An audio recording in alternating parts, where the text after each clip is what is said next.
Tapi saya ini punya ajaran yang sebetulnya agak sesat tapi masuk akal. Ini saya mohon karena saya memang punya bapak seneng guyon, punya Mbah Mun kiai saya juga seneng guyon. Karena beliau katanya gini, nak kiai ra guyon kok dianggap gak bahagia aja. Sake panitia dikira kurang sangu gitu katanya. Sehingga ajarannya beliau memang sementara orang Islam itu pokoknya guyon ketok bahagia dengan Islamnya, bahagia dengan Tuhannya, bahagia dengan nabinya. Qul bi fadlillah wa bi rahmati fa bidzalika falyafrah. Lah bahagia paling gampang ekspresinya nggih guyon niku. Ngetokno di Alphard ada repot. Ngetokno di duwe akeh ada repot. Nak guyon nak murah nggih. Itu beberapa sahabat itu saking cintanya Nabi, itu cara berpikir kayak teman saya itu sering nasihatin saya, Gus aja soleh nemen-nemen engkau nak ning swarga mari bareng Mbah Mun sungkan katanya. Jadi kalau terlalu soleh kan surganya sama guru-guru kita kan tidak enak itu. Kalian kalau di surga kan nggak kebayang mesti polanya kayak apa gitu. Lama punya istri tidak cantik, di sana apa? Cantik. Nah itu kalau jejer guru kan sungkan. Jadi makanya kata teman saya, soleh pas-pasan ya Gus, ben swargane nggak sama siapa? Mbah Mun katanya, sungkan katanya. Nah ternyata pikiran itu juga ada di sahabat. Ya Rasulullah, saya puas-puaskan melihat engkau di surga. Kenapa? Saya tidak mesti masuk surga. Kalaupun di surga beda kelas dengan jenengan. Jadi para sahabat ya sadar, kalaupun di surga beda kelas dengan jenengan. Tapi pelajaran yang kita bisa terima adalah bahwa semuanya itu harus ada amal kita, sehingga Nabi ngendikan fa'inni ala nafsika bikasrotis sujud, maka tolonglah saya untuk mengabulkan permintaan kamu dengan memperbanyak apa? Sujud. Saya akhir-akhir ini sering kampanye tentang sujud. Caranya gimana? Ini sekaligus untuk anak-anak PSQ utamanya karena yang mengkaji Quran.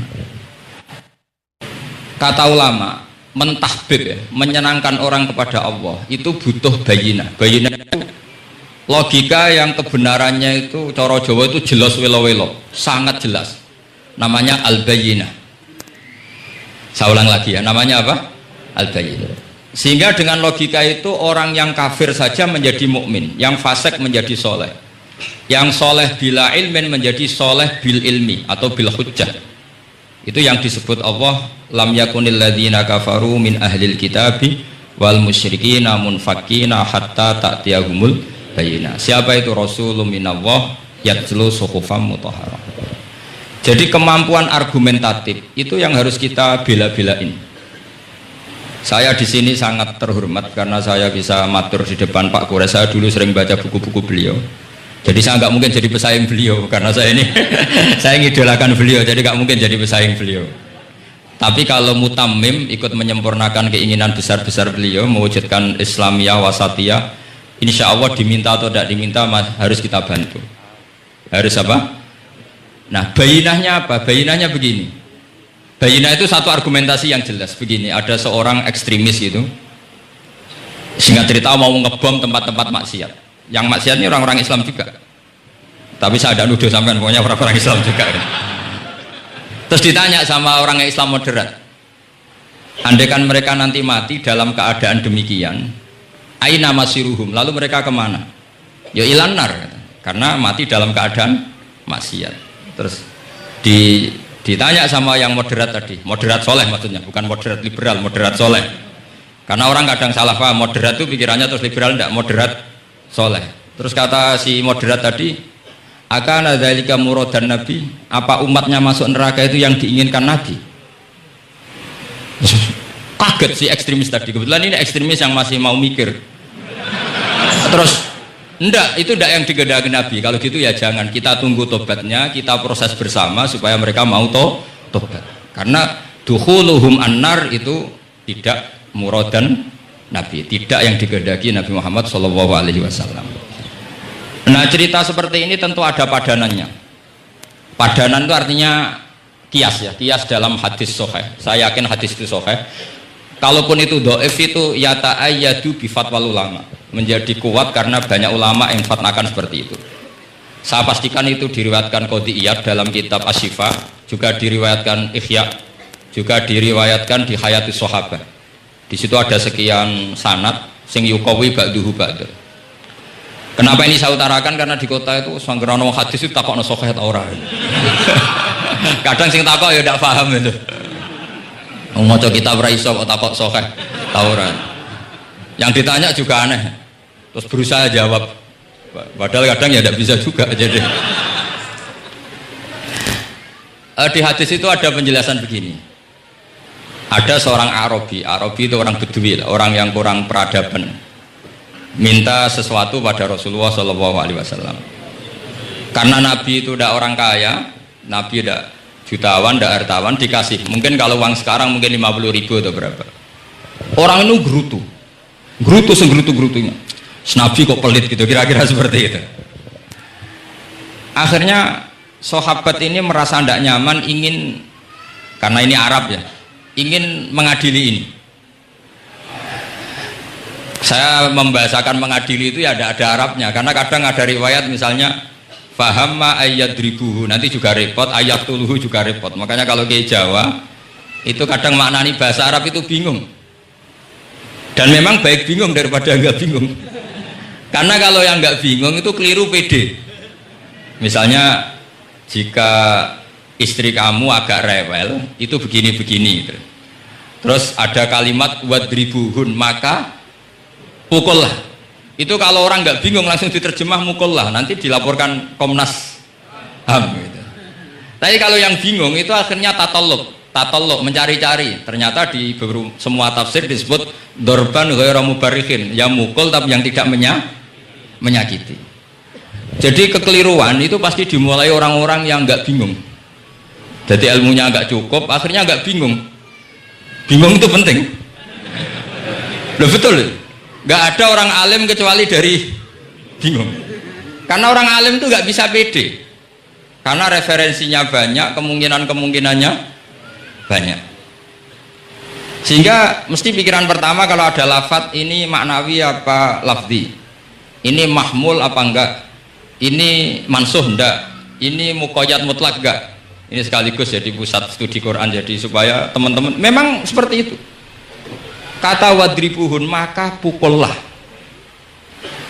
Saya masih ingat betul ketika Pak Quraisyah menulis di Membumikan Al-Quran tentang alak. Itu kalau orang ahli embriologi dimaknani alak segumpal darah itu mesti tertawa-tawa, karena nggak ada dalam proses embriologi orang lewat proses segumpal apa?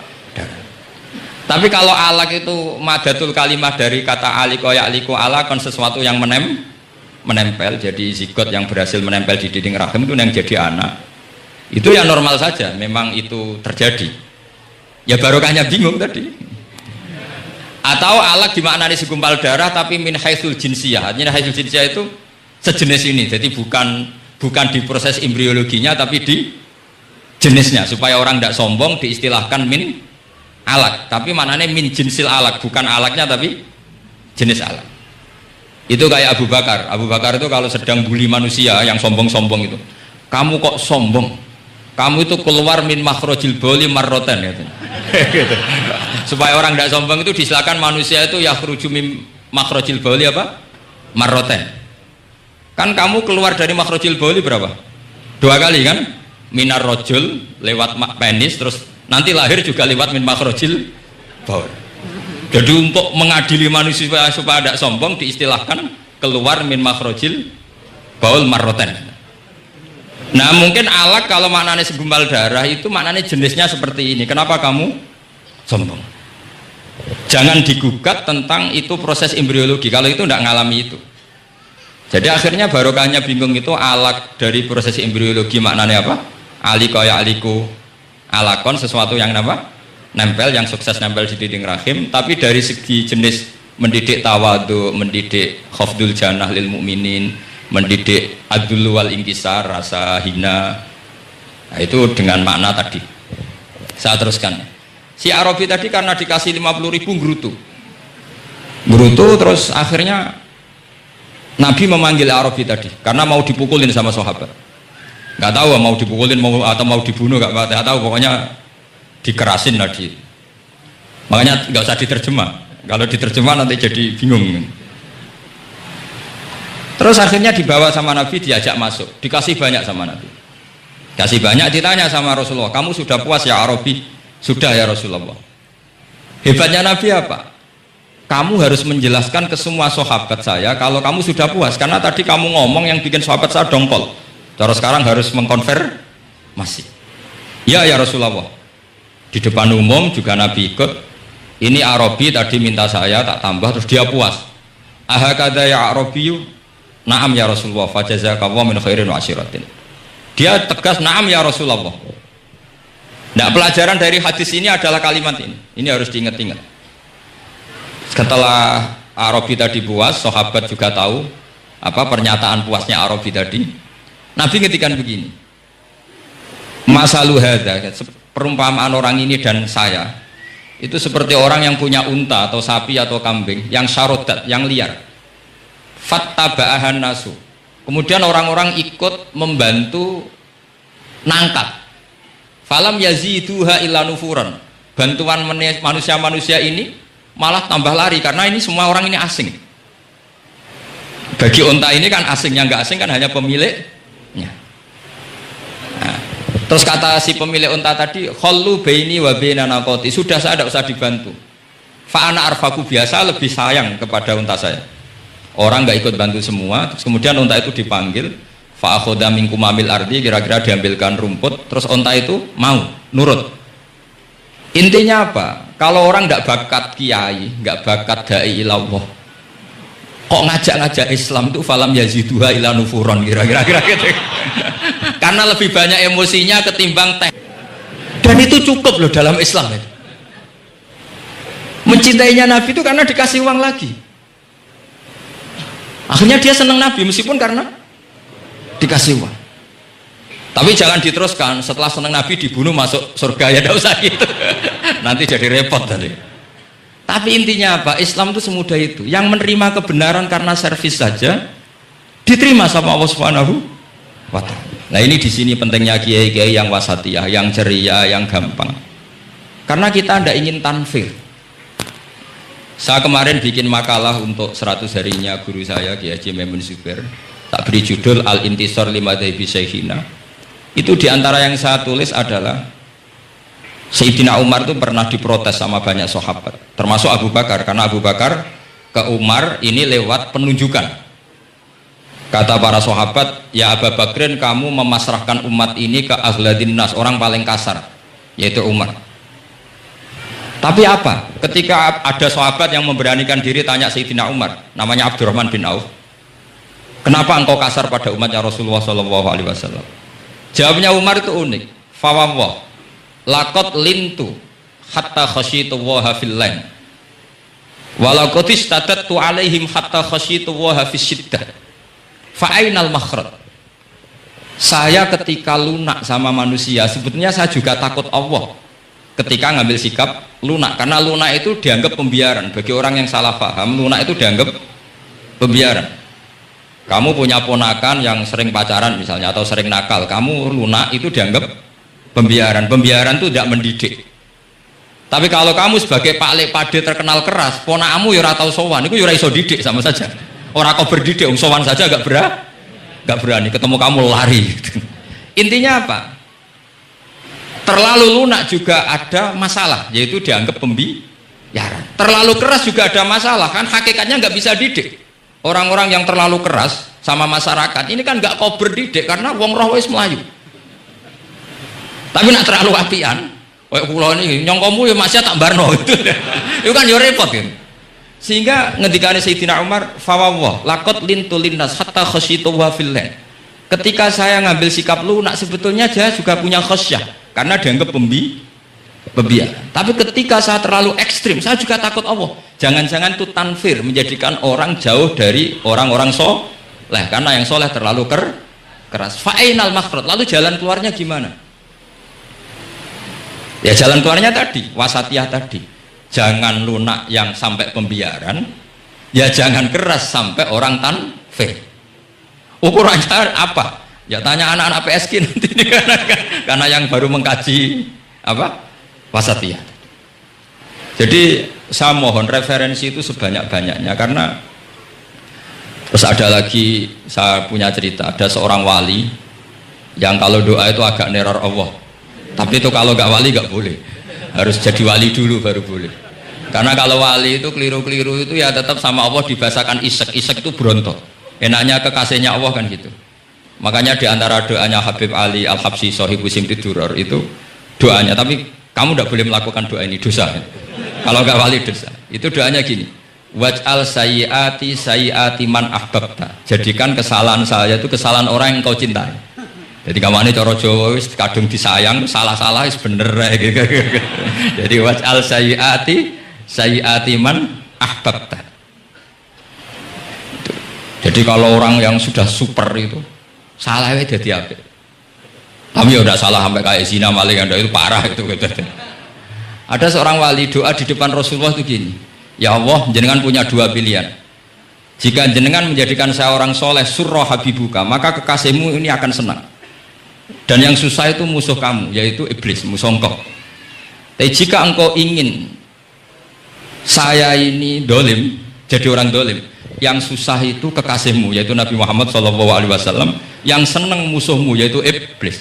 Mohon jenengan milih mawon, nyenang no nyenang no kekasihmu, nopo nyenang no musuhmu gitu. Ya sudah kan Allah tidak punya pilihan. Mana mungkin Allah ingin menyusahkan kekasihnya, yaitu kanjeng Nabi Muhammad SAW. Sama, semua ulama Anda ingin umatnya Nabi matu khinal maksiyah, mati dalam keadaan maksiat. Maka kita berusaha semaksimal mungkin. Semoga mereka tobat. Semua Quran itu la'allahum yarji'un, la'allahum yantahun. Diharapkan mereka Allah yang Tuhan saja, yang al-ghaniyul mutlak, Allah yang al-jabbar al-qahhar saja sama orang-orang yang asrafu ala anfusi masih dipanggil-panggil wa anibu ila rabbikum wa aslimu lah. Allah yang Tuhan saja memanggil yang sedang di luar dipanggil masuk. Masa kita gara-gara soleh yang over, yang sudah di dalam mau dikeluarin? Itu kan apa-apaan itu. Makanya ini pasti tak dukung Islam Wasatiyah.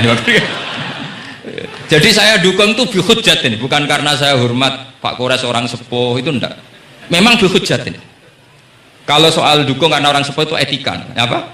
Etika. Tentu saya lakukan itu, pasti saya lakukan karena itu etika.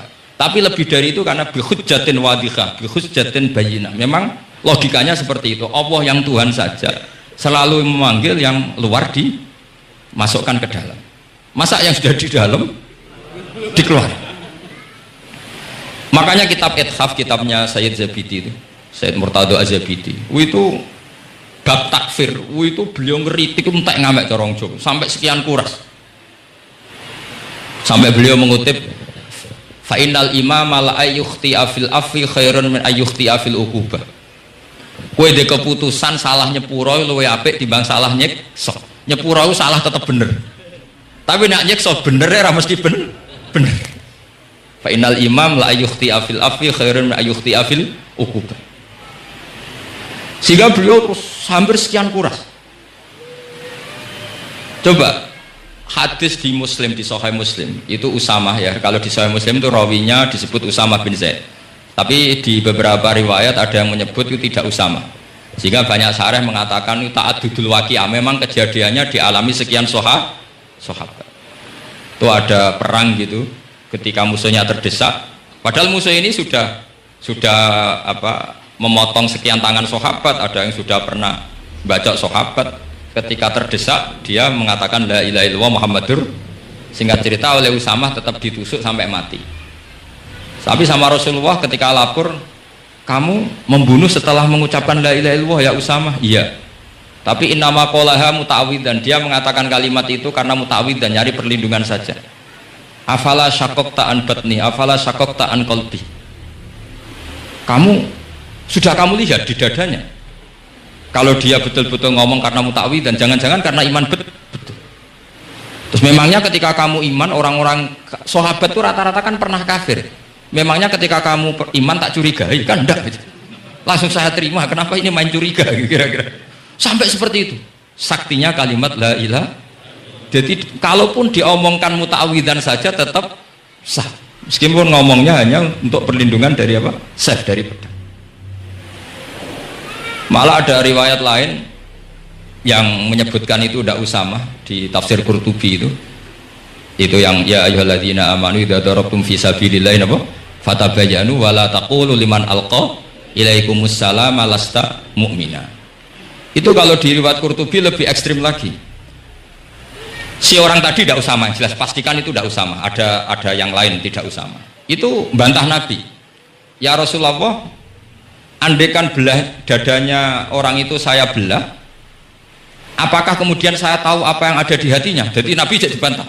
Ya rodok khawarid.